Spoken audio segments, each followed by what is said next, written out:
لا تنسوا الاعجاب بالفيديو والاشتراك في القناة. السلام عليكم ورحمة الله وبركاته. ازيكم يا حبايبي، عاملين ايه؟ اتمنى تكونوا بألف خير يا رب.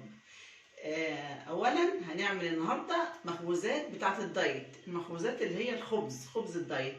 عملت كذا نوع على القناه، النهارده هعمل لكم عيش السن. فاحنا نخش في الموضوع بتاع الخبز، نخش بقى في الموضوع على طول لان الموضوع كبير. موضوع الخبز موضوع كبير. الخبز الاسمر الابيض كامل الحبه مشكله يا حبايبي. احنا نبدا في القناه نعمل مخبوزات الدايت، العيش الدايت. يلا بينا نشوف عيش السن الصحي لمرضى السكر، لمتابعي النظام الصحي، للي عاملين رجيم. يلا يا حبايبي، انا معايا هنا، بصوا يا حبايب قلبي، معايا كيلو الا ربع دقيق اسمر. العيش السن مش بيتعمل غير بالدقيق اسمر. بصي قربي الكاميرا شويه عشان اوريكم ان الدقيق دوت دقيق اسمر عليه نخاله. بصوا حبايبي عليه نخاله، بصوا شايفين؟ مش ابيض خالص. تمام؟ فدوت عيش دقيق اسمر. فهنستخدم له كيلو الا ربع، هنستخدم له ربع كيلو رده. تمام؟ الكيس ده فيه ربع كيلو رده اهو.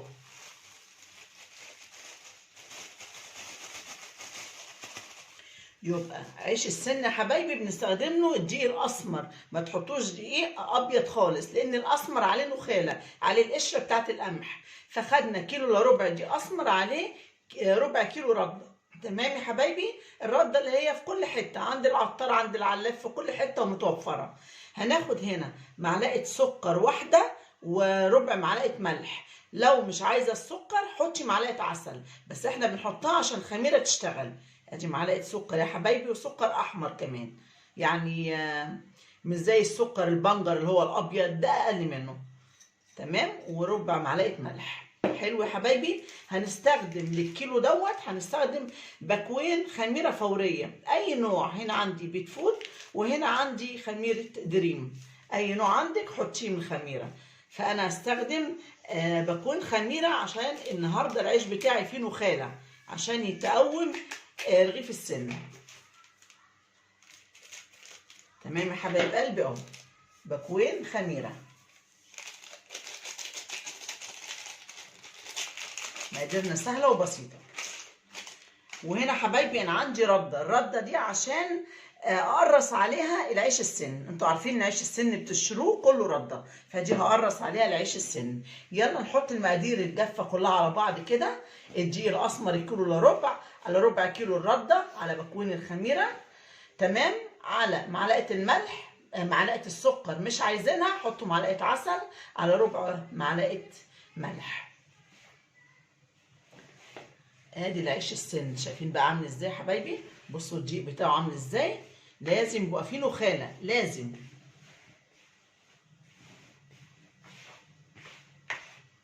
نقلب الرده كده من تحت عشان تخش في الدقيق الاسمر اهو يا حبايبي. شايفين كده؟ خلاص. يلا بينا بقى هنعجن باذن الله بالميه الدافيه. الميه بتاعتنا هنا دافيه. تمام؟ نشمر كده ونسمي الله ونصلي على الرسول صلى الله عليه وسلم. يلا حبايبي بسم الله. انا حطيت كده قد كوبايه كبيره ميه، فانا مش هحط السوائل مره واحده لحد ما عجينتي تلم. انا احط الميه لحد ما عجينتي تلم، وهوريكم العجينه بتاعت عيش السن غامقه ازاي. عيش صحي 100%، بدل ما نشتريه من الفرن. والفرن كمان ممكن والله اعلم، يعني لان انا اشتريت عيش سن قبل كده، بفتح الرغيف من جوه لقيته ابيض يا حبايبي. والله ممكن يكونوا بيعملوه خليط من الدقيق الابيض، احنا مش عايزين دقيق ابيض خالص. تمام؟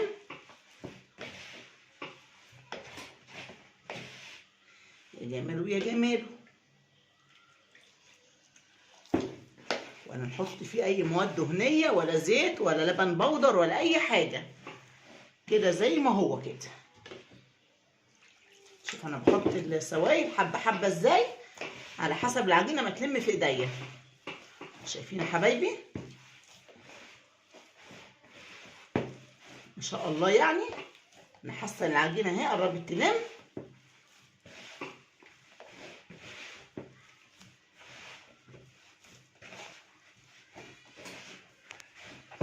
ايه رايكم يا حلوين؟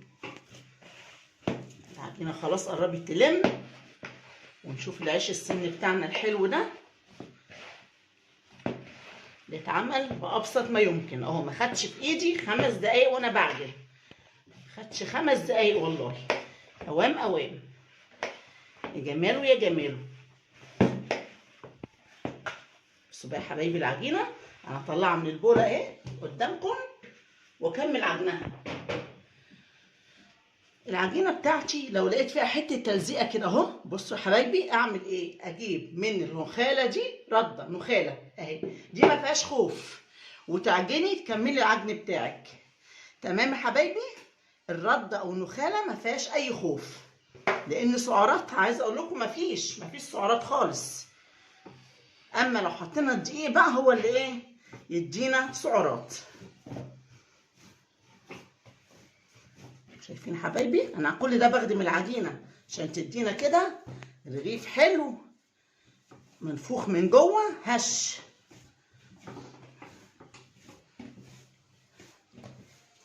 خلاص يا حبايبي كده انا عجنتها كده كتير. شايفين اهي ما بتلزقش في الترابيزه اهي اهي. انا اسيب العجينه دي كده، هرجعها البوله تاني، هسيبها تخمر حبايبي لحد ما ترتفع من نص ساعه لساعه. تمام؟ انا اسيب العجينه من نص ساعه لساعه. بصوا العجينه بتاعت عيش السن عامله ازاي حبايبي. بصوا انا اوريكم شكلها. بصوا عامله ازاي، شايفين غامقه ازاي؟ هو ده عيش السن. تمام؟ انا اسيب العجينه تخمر وبعد كده ارجع لكم ونقرص عيش السن. بصوا حبايبي على العجين بتاعنا، بسم الله ما شاء الله. انا قعدته ساعه الا ربع يا حبايبي، خمر كده وارتفع. ننزل بقى ايه الهواء منه ونبدا نقرصه. نرش رده هنا لان احنا هنقرص على رده. نمسك حبايبي حته حته كده من العجين على قد ايه رغيف السن. تمام؟ وندورها كده اهو زي ما انتم شايفين اهو، ونحطها هنا في الرده. ماشي حبايبي؟ كل واحد نعمله كده ونحطه هنا. ناخد حته تاني، حته تبقى قد البرتقانيه كده الصغيره، يعني متبقاش كبيره، لان انتوا عارفين رغيف السن مش كبير. وكل مكوروها وعاملينها كده اهو اهو. ماشي حبايبي اهو.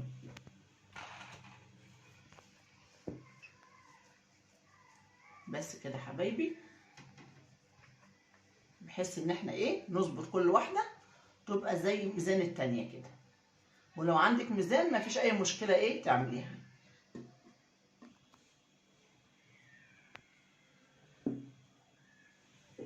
كل الكميه يا حبايبي اعملها بالطريقه ديت، ولما اخلصهم كلهم واقرصهم هنا ارجع لكم.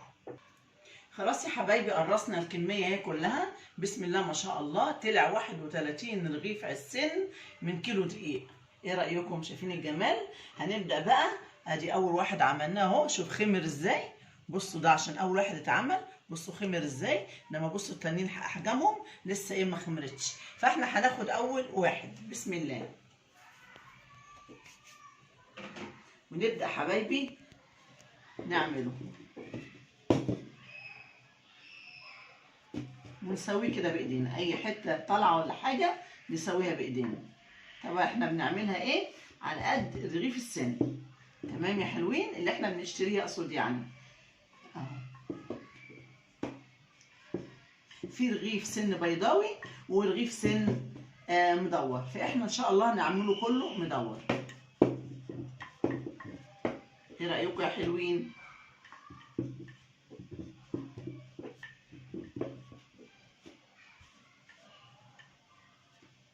بس يا حبيبي تمام اهو. بس بسم الله، ادي اول واحد. ناخد اللي بعده اهو. كل دوت الاوائل اللي احنا خلصناها، فاحنا بناخد اول حاجه خلصناها ونديها رشه رده كده. يا جماله يا جماله. ونبدا نفرد رغيف السن بتاعنا. سهل يا حبايبي، ما فيهوش اي حاجه، وعملناه قدامكم اهو. يلا بقى ابداوا اعملوا العيش السن الجميل دوت، بيطلع كميه حلوه من كيلو دقيق على كيلو الا ربع دقيق على ربع نخاله. ادانا الكميه الجميله دي اللي قدامكم. شايفين يا حبايبي؟ شايفين مرتاح ازاي وخمر كويس قوي؟ شو بيفرد معانا؟ بسم الله ما شاء الله يعني. يا جماله يا جماله، احلى عيش سن تعملوه باذن الله.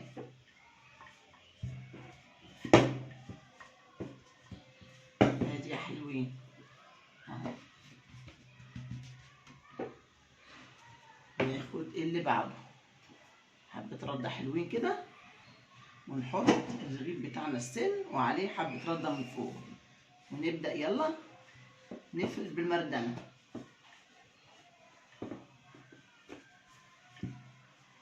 مياخدش وقت يا حبايبي، خدوا ساعه الا ربع في التخمر، وعلى ما جينا نقرصهم بقينا نفردهم اهو. يعني حاجه بقى كده يا جماله.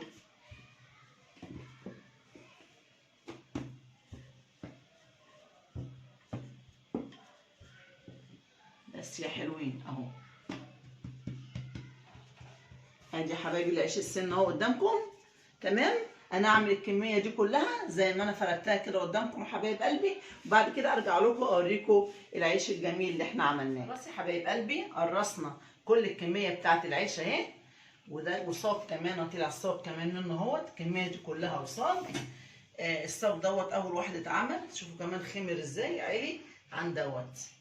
فدي الكميه اللي طلعت من كيلو دقيق، كيلو الا ربع دي اسمر عليه نخاله وعليه قشر قمح. كيلو الا ربع دي اسمر عليه ربع كيلو رده. تمام. قرصناهم قدامكم اهم. دلوقتي انا هخليهم يا حبايبي 10 دقايق يزيدوا شويه تاني، والفرن سخن على درجه حراره 200. درجه حراره 200 العيش بيخش على درجه حراره عاليه. هدخلهم يا حبايبي وبعد كده ارجع لكم والعيش طلع من الفرن. حبايب قلبي خلصنا عيش السن اهو، اتخبز وطلع. عايزه اقول لكم بقى بصوا تحفه، وما يفرقش اي حاجه عن عيش السن اللي بتشتروه من بره. بصوا الجمال بقى، بصوا الحلاوه والجمال. بصوا بصوا يا حبايبي، منفوخ وحلو بالظبط اللي بيتباع بره، وده احسن. ده مخدوم كمان وعارفين عاملينه بايه، انما بره بيتعمل بدقيق ابيض وبيتغش، مش هو العيش السن الاصلي. بصوا بقى الجمال بتاعه. شايفين يا حبايبي العيش؟ بصوا العيش السن طلع منفوخ وحاجه كده بقى تحفه. شايفين؟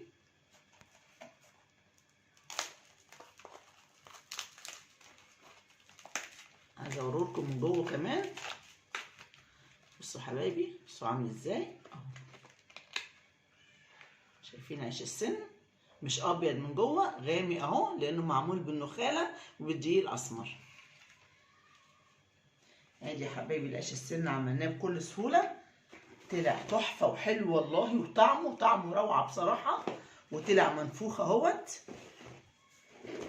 حاجه يعني تحفه فاخر من الاخر. 31 رغيف سن من دولت من كيلو دقيق، عملناه قدامكم ووريتكم الطريقه سهله ازاي وما خدش مننا وقت. اتمنى حبايبي عيش السن ده يعجبكم، لحبايب قلبي اللي عاملين دايت وعاملين رجيم ومتابعين النظام الصحي، وحبايب قلبي مرضى السكر. تعملوه بكل سهوله. كيلو دقيق عمل لكم كميه كبيره حلوه قوي، بدل ما تشتروا اكياس او من الافران في 5 او في 10 بالشيء الفلاني، لا كده ما كلفناش 10 جنيه والله الكميه اللي انتوا شايفينها دي كلها. ايه رايكم بقى في الجمال دوت؟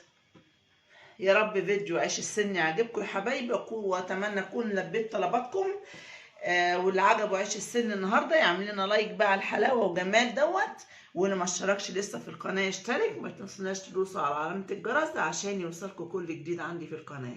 متشكره جدا يا حبايب قلبي، والسلام عليكم ورحمه الله وبركاته.